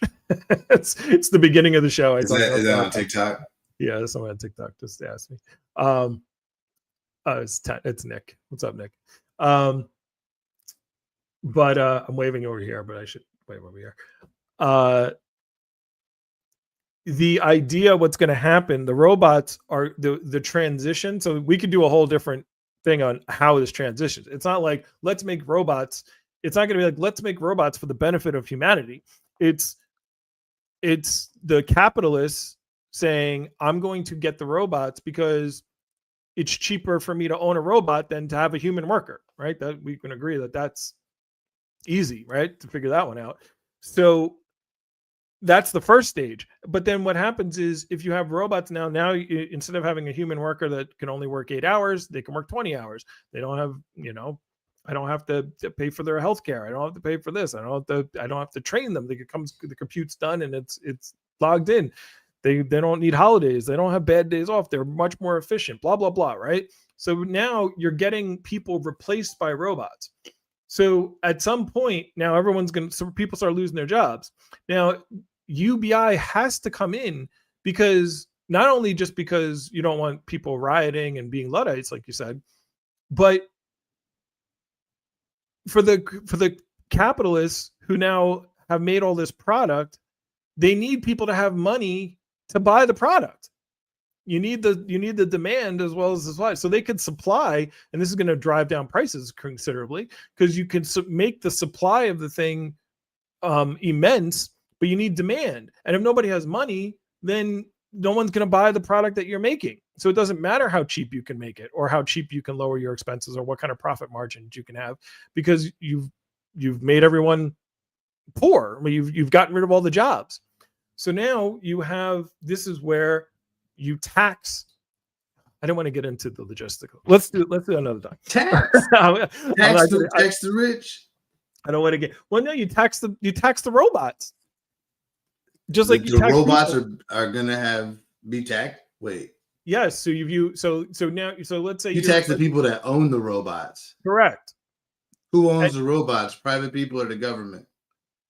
Private people. Capitalists. It's still capitalism. So if I could take $100,000 worker, right, and I can get a robot instead for $40,000 that will do the task that's going to cost me $100. By the way, not only is it $100,000 for the salary, but $100,000 is probably $140,000 after benefits and all the other stuff that comes along with it. Right? I apologize. I did it again. What? I did it again. You took me on a tangent. Yeah, I am. Yeah. Listen, let me just go with the narrative so we can get to the video and we can argue this later. Well, it's not even an argument. I'm just going through. I'm just explaining. No, I get it. I get it, transition's and I gonna agree happen. that it could happen. I just don't have faith in humanity. But I The agree. robot is bought. Like the person who has the building they're not Capitalism- doing it. They're going to go buy a robot. But capitalism needs a certain amount of losers in the system for it to be able to work. I get it, a certain amount. But now when robots can do every kind of manufacturing job, It's and no every longer kind capitalism, and there's no way to make money off it. right. If there's no way to make money off it, then there's no reason for private industry to do it because they're not going to benefit. Right, because it happens in stages. So the first, like the stages are, so the first stage is the robots are brought in. The second stage is now supply goes up through the roof because you have people going from 40 hours to working 160 hours a week. Now supply goes extremely high. People lose jobs, massive amounts of job loss all over the place. The prices have to come down because people don't have money. The government taxes robots, gives the people money to pay for the goods and services. There needs to be somebody who pays for goods and services. Now, the point being is the capitalists are like, well, I'm not making enough money to do this. It's not worth it. Now, this is a generation we're talking about. I'm not saying like this happens. Oh, step one to Monday, step two Tuesday, right? It gets to the point where why do I want to start a business when there's not enough, when everything is being made by robots, there's not enough juice for me to sweat and to make a business from scratch to get going, to try to take over, because capitalism is about competition. Well, the competition is robots and anybody. So the new people don't do any of this stuff, and the robots just make the stuff after a while. The supply is just made. So it starts with capitalism, but it moves into it just transitions because supply becomes so high that there's no demand anymore. There's only one thing to call it, and there's no way to argue it. It's techno-feudalism. Okay. That's the only thing that it can go into is techno-feudalism, where there's the people that already owned it. They own the robots, and everybody is living. Nobody has any needs for anything, but the only way to move up in that society is family ties, like being born into it, because there's no reason to work. There's no jobs. There's no reason. Right. I agree. So it'll become techno-feudalism. I don't know with the term techno-feudalism. Futile doesn't sound good. No. it's feudalism. Feudal. Oh, like feudal. F-E-U-D. Like the feudal era. So it's like the feudal. It's like the feudal era where there's serfs and there's the lords, but because the serfs have no need for anything because they eat, they have families, they live good. They're like the hobbits from the Lord of the Rings. Right. They're happy, but there's no reason to want for anything more because everything's taken care of. That's techno-feudalism, is when AI and robots are doing that. That's what it is. All right. So, and there's no reason for money in techno-feudalism. I'm with you. Got it. I thought you were saying futilism. Yeah. All right. All right. Let's continue on with this. I know we got to wrap up. Sorry for the tangent. No. This is what the conversation is about. I love it. And I see people typing. I'm sorry, I can't read the comments just because my eye is bad. Both my eyes have different problems. All right. I'm going to tell you right now, don't worry about these comments. Don't even worry about it. Here we go. That's certainly a possible outcome. But why is it that we have to make money a made-up thing that we created? Why is it that is what gives us purpose? Well, Like, why is that our only motivation? And in absence of chasing food, housing, necessities, electricity, all that, if you don't ever have to worry about any of that stuff ever again, why is life dependent upon the pursuit of money? Is it just because we've grown accustomed to it and it's our way, and so we think that our way is the absolute only way? That doesn't make any sense. To me, it's like we can adapt to not living in fucking caves anymore. All right, we can adapt to cell phones. We can adapt to the idea that you don't have to spend your whole fucking life hoping to get a job you hate and working your ass off all the time because that's the only way to make it in this world. Well, that's a world that people made. It's a stupid design. It doesn't make any sense at all. And if somebody actually does come along and say, look, is this not socialism? It's not saying you can't earn money, but what if you had enough money that you didn't have to think about money? Like, if you think about that $37 trillion of this fucking country's in debt for, and how much wealth could potentially be generated by, we're talking about so much money floating around. If you just gave everybody in the country a real high income, livable life, so there's no more poverty anymore, how much crime would that solve? Like instantaneously. How much crime would be solved, or future crime solved, if everybody lived at a high income level? It sounds completely insane, but imagine if everybody in the country makes at least $500,000 a year. You know how different the world is? Do you know how less violence there is, less suicides, less drug addictions?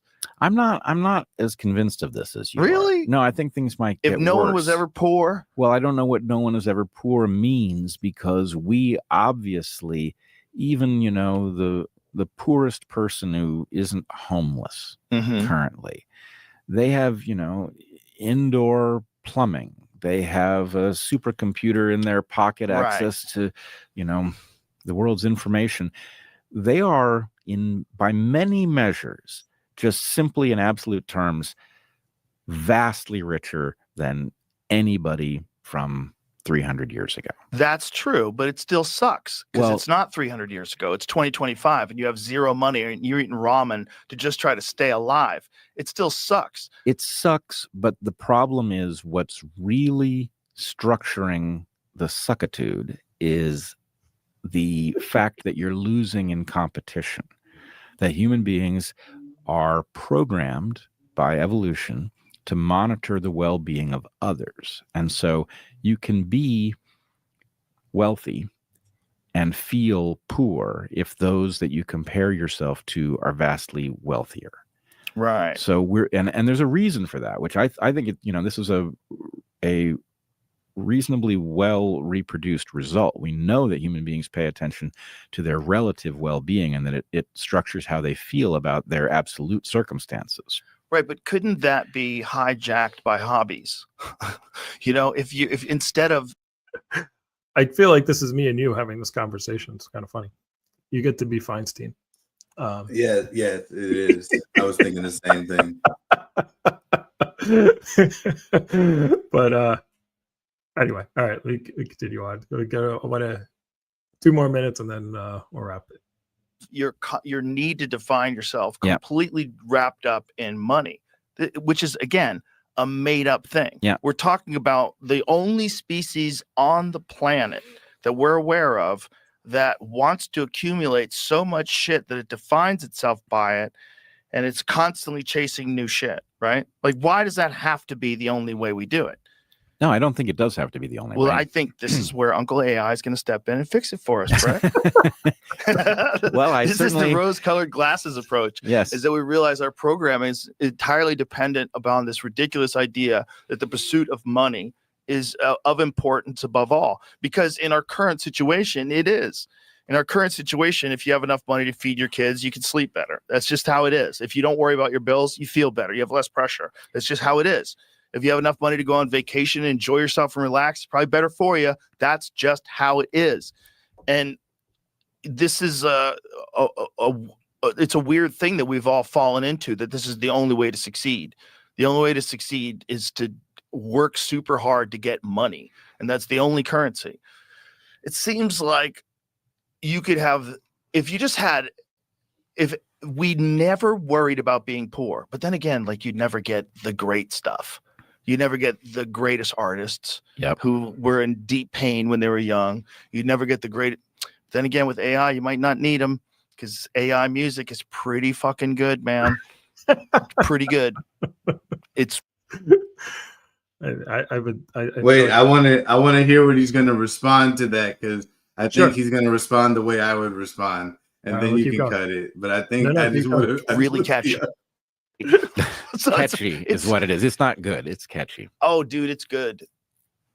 I don't want to do this because I do this with everybody. But have you ever heard the 50 Cent version of? Yes, I have. What Up, Gangsta? Yeah. You heard that one? Yeah, I think so. That's fucking good.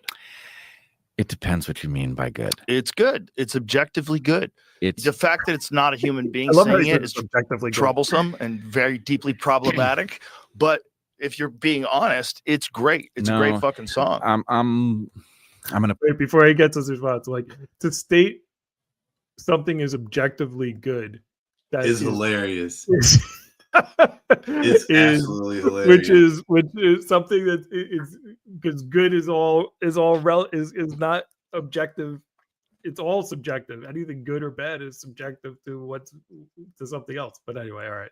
So anyway, I get your point, Joe. All right, let's hear what Muhammad has to say in response. I push back on you there, because what we are suffering from is the junkification of everything, right? And there's a way in which junk food is good, and then there's obviously a way in which it's really not. And I guess the point is, something that is superficially satisfying but does not, the relationship between a person listening to music and the person producing the music is supposed to be a provocative relationship, and it is supposed to be provocative in a productive way. In other words, you're supposed to be enhanced by music. Yes.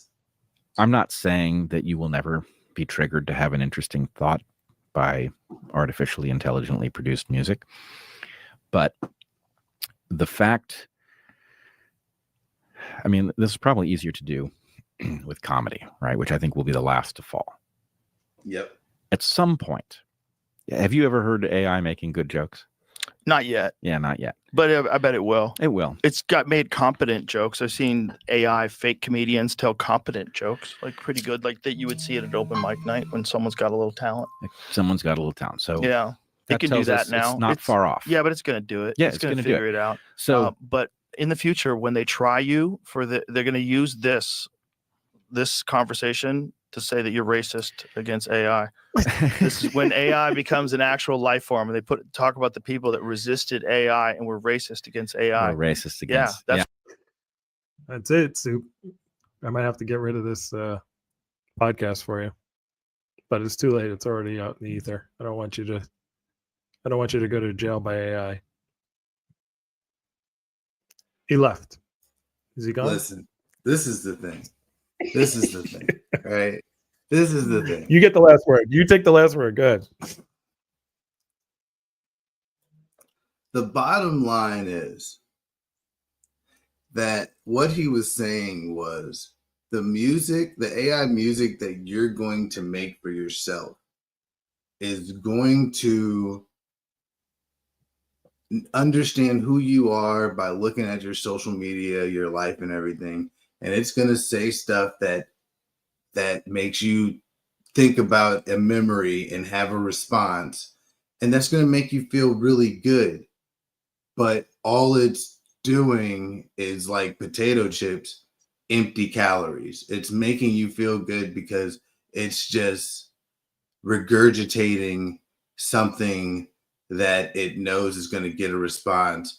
It's like going to a casino and thinking you're actually winning millions, but you walk out with nothing. It's just empty calories. But like you said, there is going to be some good AI music eventually and art eventually, because musicians are going to get a hold to it and say, oh, this is why that's bad. And they're going to fix it and it's going to make it better. Or they're going to add their own idea to it that'll be something new to the masses, but not something that you create that's individual to yourself. So that's why, like, I think we had a similar conversation to that, but I think the way he said it is perfect, is that it's empty calories. I love that analogy. Cool. All right. Well, football's on the way. It's 12:01. I don't want to hold you any longer. This has been another exciting issue of episode of Cosmic Matters. I always appreciate when you come up and join. And I don't think we're definitely gonna have more topics. I'm talking about this more. I might not do it again next week. I might change to it something else. It's been 2 weeks of this. Hopefully by next week I will not have an eye patch on anymore. I will give up my pirate lifestyle and I'll be able to see. And yeah, I appreciate everyone listening on YouTube, on stereo, and on TikTok.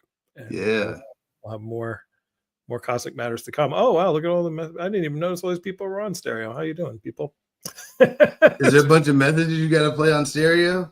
As a couple, but like I said, you got to go. Actually, I'll play one. Oh, we got Goob Loop on there. He probably wanted to. Oh boy. I'm gonna end the podcast and I'll play the Goob Loop. No, you gotta do it. You want it? All right, here we got Goob Loop. Whoop.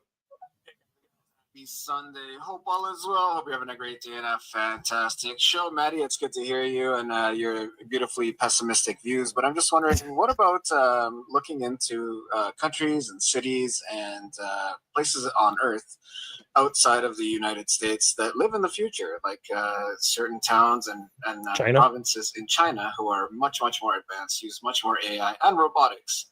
And everyone's still employed and their economy's not going to shit. And also, alternatively, look at societies that don't really have a need for AI or anything like that, like farmers and like people who are manufacturers and things like that. That's a good point. Don't necessarily need or want or will utilize robotics or AI. So I'm just wondering what your thoughts are on that, and if you've considered those things, or if you're just considering the mediocre normal person of which you and your buddy come from. So well, as usual, Google Loop, one of our favorite people. Yeah, the things that are going on and the AI that is in your eye AI in China, which again, as you were saying it, I've already looked into these things and I understand how these things work, but they're not at the level that I'm talking about. They're not robotics that are creating everything. They don't have the robots to do that. They have the AI. The AI is one thing, but real world AI into a robotic, they don't have yet. And to be able to produce, and in China, you're talking about a lot more people. So, yeah, we're not there yet. Even in China, even though China does and Japan do all kinds of stuff with AI and they accept it more in the robots, they don't have robots that are literally humanoid robots in mass production that can take care of all of human interactions or jobs. So that's what the point of the show is. But we appreciate your colorful commentary. But you're forgetting about the reality that the robots, when they start making their own robots, they're going to use the information that they're going to keep to themselves about time travel and singularities, and they're going to time travel to destroy all the humans so that they can be the only things that have ever existed, and then they're Well, going to take over the entire universe. I saw Yeah. Terminator. Hey, look, if that happens, then whatever. Like I said, I hope the robots make us. I hope. I think the best scenario we get is that we are loved pets. You know that the Matrix universe happened after in the Terminator universe. Yes, we've discussed because the author was the same, and there was a whole Yeah. thing that went on in there. All right, Spirited. I don't want to end on Goobloop. Let me end on Spirited. Let me play her message because it's going to be more positive. And then I'll let you get their last one. Yes, not losing the iPad. And where was my invite, sir? You have my number. Oh, yeah. I missed it. I just got here. Oh. I'm working out and enjoying myself, enjoying my Sunday. But you enjoy your football Sunday. Yes. I will too. I will go ahead and join my brother in watching the footballers. Have a good one. The footballers. Footballers. Yeah. Look, I do this every Sunday. I know the stereo. I was saying in the beginning of the show, Soup, you weren't here for it, but I was saying like, my stereo avatar has an eye patch. It's had an eye patch since I made the stupid thing, and now it's life imitating AI. Maybe it was predicting. Somehow the algorithm made me put that eye patch on, knowing what the future was coming. There you go. There's your time travel AI robots. But all right, we're way over. I know. Did you have anything you were about to say something? Do you have anything you wanted to say? There you go. Love is always the answer to every question. Even 1 + 1 is not 2. It's love. All right. I'm out. All right, everyone. Thanks again for a wonderful Sunday. For those of you on the stereo, I'm going to stay on and play the messages because I always do that. And I will see everyone next week without the eye patch. I haven't thought of a good. So I'm going to give me a good sign off line, for Cosmic Matters. I need a good one other than goodbye and enjoy your Sunday. But have a great day. Thanks, Renee. Thanks, my Gio, for hanging out, and everyone else who came and joined the show today.